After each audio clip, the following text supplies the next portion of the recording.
Ya, Assalamualaikum warahmatullahi wabarakatuh. Perkenalkan, nama saya Muhammad Faiz Fadil dengan NIM 20060311063. Di sini saya akan membuatkan video tentang penggunaan aplikasi Avogadro dan GaussView. Di sini saya pertama menggunakan Avogadro. Di sini sudah terbuka aplikasi Avogadro-nya.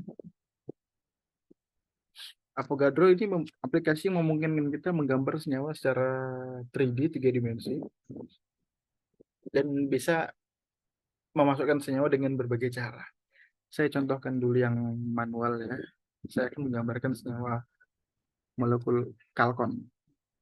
Kalkon dimulai dari karbon di sebelah sini. Kita tarik garis lurus. Untuk menarik garis lurusnya ini harus pas di atomnya, atom C-nya, jangan di atom H-nya, atau jangan tidak mengenai apapun karena nanti bakal terputus. Nah, jikalau benar, ketika atom C-nya saling menyambung, dia akan menunjukkan dua atom hidrogen yang menunjukkan bahwa itu CH2. Kalau mempunyai tiga atom hidrogen, dia CH3, berarti dia hanya berikatan dengan satu. Dan otomatis satunya pasti terputus. Jadi tidak akan bisa jadi kalau terputus. Jadi seperti ini nyambung semuanya. Kemudian ke bawah sini, ke atas, ke atas lagi, di sini. Kita zoom out dulu.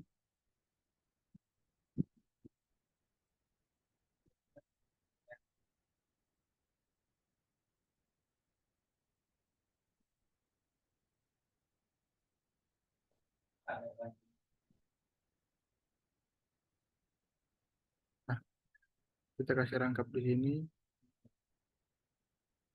rangkap dua. Kemudian jangan lupa kita ganti atom oksigen di bawah sini.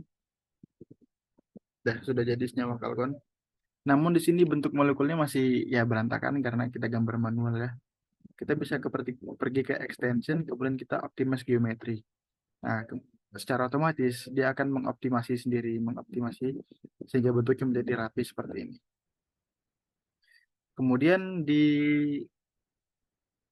mana di Avogadro ini memungkinkan kita buat mengkalkulasi ini mekanik molekul, bisa kalkulasi energi atau kita contoh sebagai kalkulasi energi ya, kita setup force fieldnya dulu, medannya menggunakan MMFF94. Habis itu ini number of step-nya 500, algoritmnya steepest descent, circumference-nya ini seperti ini, kita oke saja. Kemudian kita kembali ke molekular mekanik, kita kalkulasi energi. Nah, sudah diketahui kalau energi dari senyawa kalkon ini, molekul senyawa kalkon ini 304,87 kilojoule per mol. Oke. Oh, untuk ini apa namanya? Senyawa di aplikasi Avogadro ini kita tidak hanya bisa memasukkan senyawa secara manual, kita juga bisa secara otomatis menggunakan senyawa yang kita download dari PubChem, misal PubChem. Tapi perlu diingat, jika kita mendownloadnya lewat PubChem, kita mendownload yang 3D, model 3D conformer. Kemudian download yang formatnya SDF. Kemudian kita pencet tinggal di file di sini, kemudian open, dan nanti dia bakal kita kita open, terus kita pilih file yang kita download tadi, dia bakal ngebuka dan bakal muncul senyawa di sini. Selain itu, kita juga bisa menggunakan kode Smiles-nya. Kode Smiles.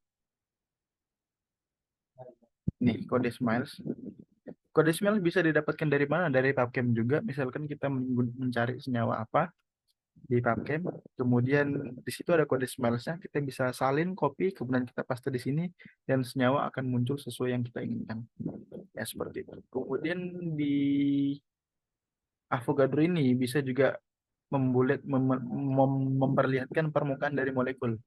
Kita tadi ke extension di sini, kemudian create surface, membuat permukaan. Tipe permukaannya van der Waals, color by electrostatic potential. Jadi supaya tidak hanya satu warna saja, kita langsung calculate aja. Nah, di sini bisa kita lihat ya permukaan dari ininya molekul kalkon ini. Kita juga bisa menganimasikan diri ke bawah, ke kiri atau ke kanan, terserah kemana aja. Kita bisa memungkinkan kita melihat secara dari arah mana saja. Kita stop saja.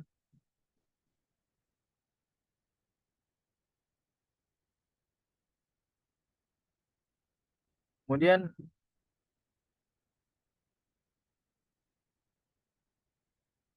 ya, mohon maaf ya teman-teman, aplikasinya ini ke close, entah terpental atau gimana. Tapi sebelum ini sebenarnya saya sudah meng-save untuk dibuka di aplikasi lain.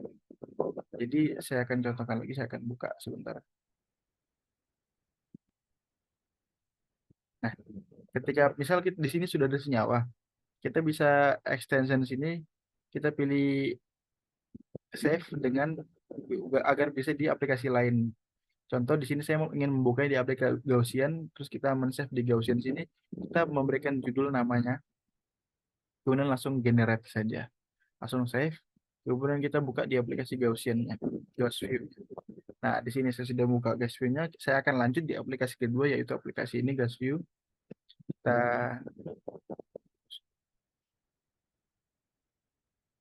nah, kita file open,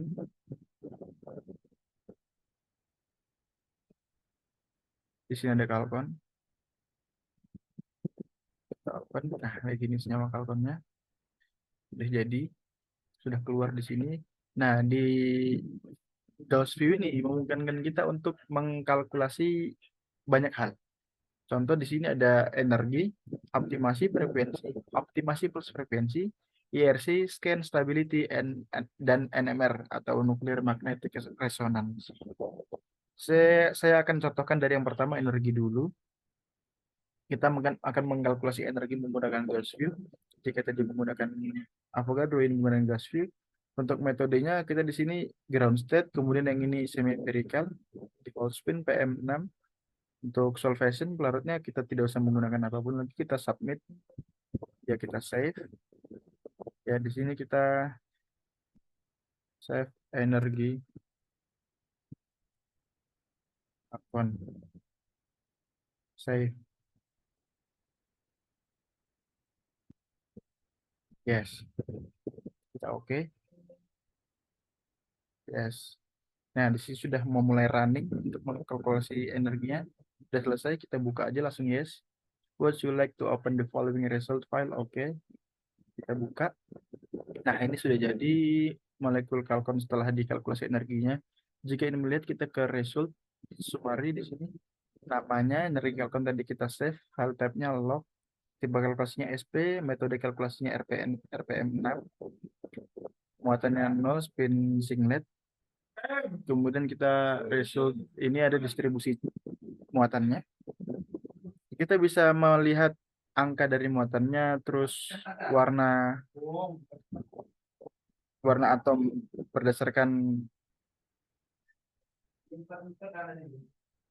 warna atom buat berdasarkan muatan. Kita bisa lihat muatannya di sini ada yang minus 0,042, ada yang 0,555. Ini di sini ada atom hidrogen yang muatannya 0, minus 0,500. Kita juga bisa melihat. Ini color range-nya jika berada di 0, minus 0,555 akan berada di warna merah. Namun jika di 0,555 akan berada di warna hijau. Dan sisanya ini menyesuaikan range-nya dari sini. Oke. Kemudian kita close. Kemudian kita lanjut. Yang kedua kita coba mengkalkulasi yang lain. Di sini saya akan mengkalkulasi optimasi dan frekuensi yang bisa gabung, karena kalau satu-satu akan memakan waktu. Kita langsung gabung saja di sini bisa. Metodenya sama seperti tadi. Title jobnya kita ganti di sini. Jadi energi kalkon sekarang optimasi dan frekuensi. Kalkon. Submit. Kita save. Kita ganti di sini. Optimasi dan frekuensi Kalkon. Kita save. Kita oke. Di sini memulai running untuk mengkalkulasi optimasi dan frekuensinya. Kita tunggu.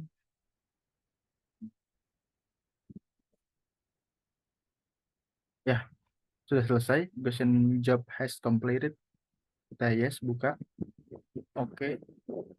Nah, ini sudah jadi. Kemudian kita ke hasil result di sini. Summary-nya sama seperti tadi mungkin. Ya, kita lihat sini namanya optimasi Kalkon menggunakan apa yang kita tadi gunakan. Di sini ada muatan distribusi juga. Muatannya dari minus 0,548 sampai 0,548. Kemudian di sini, nah vibrasinya. Di sini ada frekuensi dari inframerah dari molekul ini. Frekuensi inframerah ini memungkinkan kita untuk mengetahui gugus apa saja yang terdapat dalam molekul ini. Kita bisa menggunakan instrumen FTIR dan untuk aplikasi ini hanya sebagai gambaran saja perkiraan prediksi. Namun untuk lebih tepatnya kita bisa menggunakan instrumen FTIR. Di sini bisa kita lihat dari banyaknya atom dan lain-lain, ada frekuensi dan ada infrarednya start animation. Nah, dari gerakan-gerakan ini ada di IR ada namanya stretching, seperti ini stretching. Nih, yang bergerak di sini dari ikatannya stretching. Ada juga yang bending, ada wagging, ada yang satu lagi saya lupa namanya, scoring kalau nggak salah. Sosring apa sih, lupa. Nah, untuk frekuensi inframerah jika dia di atas 1400 itu sudah termasuk di daerah gugus fungsi. Tapi jika dia di bawah 1400 itu masuk di area sidik jari. Nah, kalau di aplikasi Hypercam itu kita bisa melihat di daerah sidik jari itu ada namanya IR aktif dan IR tidak aktif. Dia akan ditunjukkan spektrumnya. Biasanya ini ada spektrum di sini kita bisa lihat. Kalau nggak salah tuh IR tidak aktif itu ada berada di atas atau ada yang di bawah, lupa saya. Pokok ada di situ. Nah, kita ambil sebagai contoh ini spektra yang panjang ini. Ini satu begini namanya spektrum. Tapi kalau satu jarum gini ini namanya spektra. Nah, di sini ada frekuensinya cm pangkat 1. Di sini ada epsilonnya, di sini ada D-nya, nilai D-nya. Nah, di sini ternyata spektra yang ini menunjukkan si C dan O ini berada di frekuensi di pertengahan antara 1500 dan 2000. Ada di sini berapa ini saya tidak tahu. Pokok di sini dia melakukan stretching, terdapat gerakan stretching di situ dan dia di sini dia terbentuk gugus CO atau karbonil di spektra ini. Nah, seperti saya bilang tadi bisa dicek di menggunakan instrumen FTIR. Namun untuk interpretasinya, untuk cara pembacaannya, gugus-gugus apa aja yang tergantung setelah kita mendapatkan datanya, itu ada datanya, ada tabel-tabelnya. Jika rentang frekuensi dari sekian ke sekian itu termasuk gugus apa, sekian ke sekian dia termasuk gugus apa.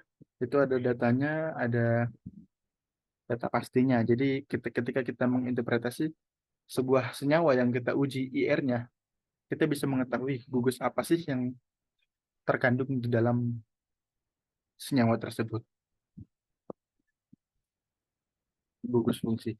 Nah, setelah kita, misal contoh kita menggunakan senyawa dari bahan alam. Ketika kita sudah mengetahui gugus fungsinya, kita bisa mengetahui metabolit sekunder apa yang terkandung di dalam bahan alam tersebut, misal flavonoid, steroid, dan lain-lain. Jadi seperti itu ya teman-teman. Sudah selesai.